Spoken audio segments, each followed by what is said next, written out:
Directional പടം Barroz guardian of treasure ഇറങ്ങാൻ പോകുന്നത് മാർച്ച് മുതൽ നമ്മൾ അതിന്റെ ന്യൂസുകൾ കാര്യങ്ങൾ കേൾക്കുന്നുണ്ട്. ഒക്ടോബറിൽ ഉറപ്പായിട്ടും റിലീസ് ഉണ്ടാവുന്ന പ്രതീക്ഷിച്ച സിനിമയാണ് ബറോസ്. പക്ഷെ അവിടെ നിന്നും റിലീസ് ലേറ്റ് ആയി പോയി. ഇപ്പൊ ഇതാ December 25 ക്രിസ്മസിന് റിലീസ് ചെയ്യാൻ പോവാണ്. അപ്പൊ ഇത് ചിൽഡ്രൻ ഫാന്റസി മൂവിയാണ്. എല്ലാവർക്കും ക്രിസ്മസ് വെക്കേഷൻ അടിച്ചു പൊളിച്ചു പോയി കാണാനുള്ള ഒരു പടമായിരിക്കും. നമുക്ക് ട്രെയിലറിൽ കണ്ടുപോകാം. ഇത് ടീസർ അറിയപ്പോ കുറെ ട്രോളും കാര്യങ്ങളൊക്കെ ഉണ്ടായിരുന്നു. ലാലേട്ടന്റെ ലുക്കും സംഭവങ്ങളും സിനിമയെ കുറിച്ചൊക്കെ ഒരുപാട് ജഡ്ജ്മെന്റും ട്രോളുകളൊക്കെ ഉണ്ടായിരുന്നു. എന്തായാലും ട്രെയിലർ അടിപൊളിയാണെന്നാ പറയുന്നത്. പിന്നീട് ഒരു ടോപ്പ് അട്രാക്ഷൻ എന്ന് പറയുന്നത് ഇതിന്റെ സിനിമാറ്റോഗ്രാഫി ചെയ്തിരിക്കുന്നത് സന്തോഷ് ശിവനാണ്. യോധ, ഉറുമി, തമിഴിൽ റോജ്, അങ്ങനെ ഒരുപാട് പടങ്ങൾ ചെയ്ത് നമ്മൾ ഞെട്ടിച്ച ഷോട്ടും ഭയങ്കര ബ്യൂട്ടി, അതായത് ഒരു ക്യാമറ കൊണ്ട് എങ്ങനെ നമുക്കൊരു സ്ഥലത്തെ സൗന്ദര്യം ഒപ്പിയെടുക്കാന്ന് കാണിച്ചെന്ന ഒരു സിനിമാറ്റോഗ്രാഫറാണ്.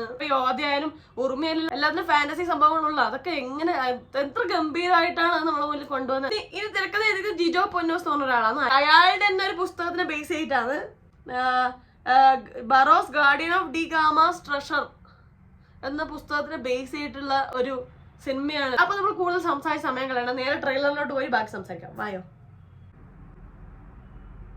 Use headphone for me.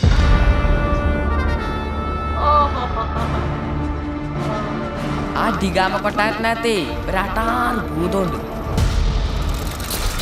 ഞാൻ ബറോസ്, നൂറ്റാണ്ടുകളായി നിധി കാക്കുന്ന ഭൂതം.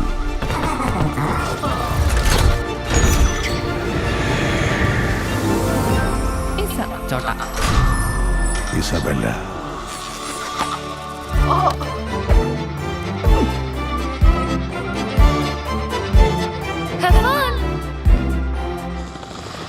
Benvenuto di volta di Gama.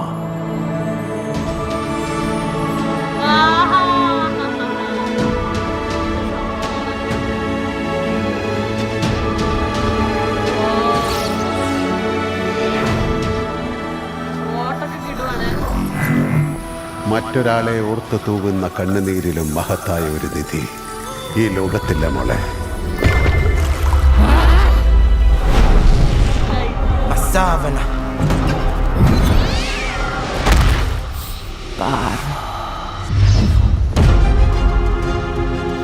അടുത്ത് കാണാം.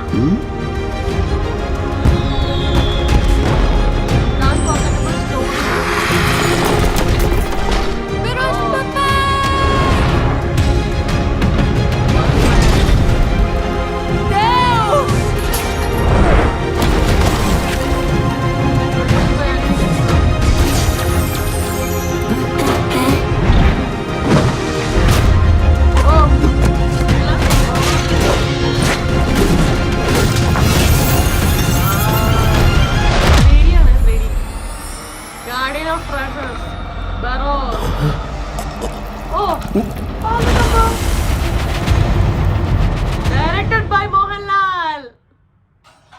ഗംഭീര സാധനമായിട്ടുണ്ട്. ഫസ്റ്റ് ടീച്ചറിനെ പോലെ നല്ല ഒരുപാട് സംഭവങ്ങൾ ഇതിന്റെ ഉള്ളിൽ കിടക്കുന്നുണ്ട്. സംഭവം എന്തൊക്കെയോ റിവീൽ ചെയ്യാനുണ്ട് എന്നുള്ളൊരു ഫീലൊക്കെ ഈ ഒരു ട്രെയിലർ തരുന്നുണ്ട്. അടിപൊളി ഷോർട്ടായിട്ടുണ്ട്. ആ ഒരു ഫാന്റസി സംഭവത്തിന്റെ ആ ഒരു എന്താ പറയാ ആ ഒരു ഫീൽ നമുക്ക് കിട്ടുന്നുണ്ട്. ലൈറ്റിങ്ങും ഷോട്ടും എല്ലാം അടിപൊളിയായിട്ടുണ്ട്. പിന്നെ നമ്മൾ ലാലേട്ടന്റെ സിഗ്നേച്ചർ ചിരി, ഒരു നോട്ടം, സംഭവങ്ങളൊക്കെ വരുന്നുണ്ട്. അപ്പൊ മുന്നത്തെ നമ്മൾ ലാലേട്ടൻ ഒന്നുകൂടെ കാണാനൊരു അവസരം കൂടി ആയിരിക്കും, പറയാൻ പറ്റൂല.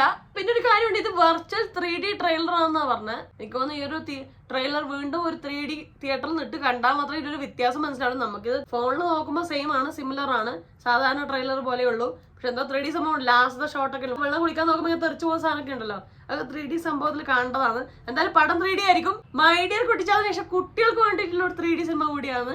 എല്ലാവർക്കും കാണാൻ പറ്റുന്ന ഒരു ഫാന്റസി ചിൽഡ്രൻ മൂവി ആയിരിക്കും. എന്തായാലും ഫസ്റ്റ് പടം ലാലേട്ടന്റെ ഭയങ്കര പ്രതീക്ഷകളുണ്ട്. ഇതിലും ഹൈപ്പോ, ഇതിലും ഒരു വെയിറ്റിംഗും ഉണ്ടായിരുന്നു. ഇതിനു മുന്നേ ഒരുപാട് ഈ സിനിമ ലേറ്റ് ആയി റിലീസ് ചെയ്യാൻ. എക്സൈറ്റ് ചെയ്യിപ്പിച്ച ഒരു മൊമെന്റ്സ് ഉണ്ടായിരുന്നു. മോഹൻലാൽ ഡയറക്ട് ചെയ്യാൻ പോകുന്നു, പടം ഇറങ്ങാൻ പോകുന്നു എന്നുള്ള ഒരു ന്യൂസ് കേൾക്കുമ്പോൾ നമുക്കൊരു എക്സൈറ്റ്മെന്റ് ഉണ്ടല്ലോ, ആ ഒരു സംഭവം ഉണ്ടായിരുന്നു. ട്രെയിലർ വീണ്ടും ആ ഒരു എക്സൈറ്റ്മെന്റ് വീണ്ടും ട്രിഗർ ചെയ്തിട്ടുണ്ട്. പിന്നെ ബാക്ക്ഗ്രൗണ്ട് മ്യൂസിക് എടുത്ത് പറയണേ, ബാക്ക്ഗ്രൗണ്ട് മ്യൂസിക് അടിപൊളിയാണ്. ആ ഒരു എന്താ പറയാ സിറ്റുവേഷൻ അനുസരിച്ചുള്ള ഒരു മ്യൂസിക്കൽ ഹൈപ്പ് ഒക്കെ കൊടുക്കുന്നുണ്ട്. ട്രെയിലർ കണ്ടിടത്തോളം വിഷ്വലി കിടലായിട്ടുണ്ട്. അപ്പൊ ഈ 3D കൂടെ ഈ പടം കാണുമ്പോൾ വേറെ ലെവലായിരിക്കും.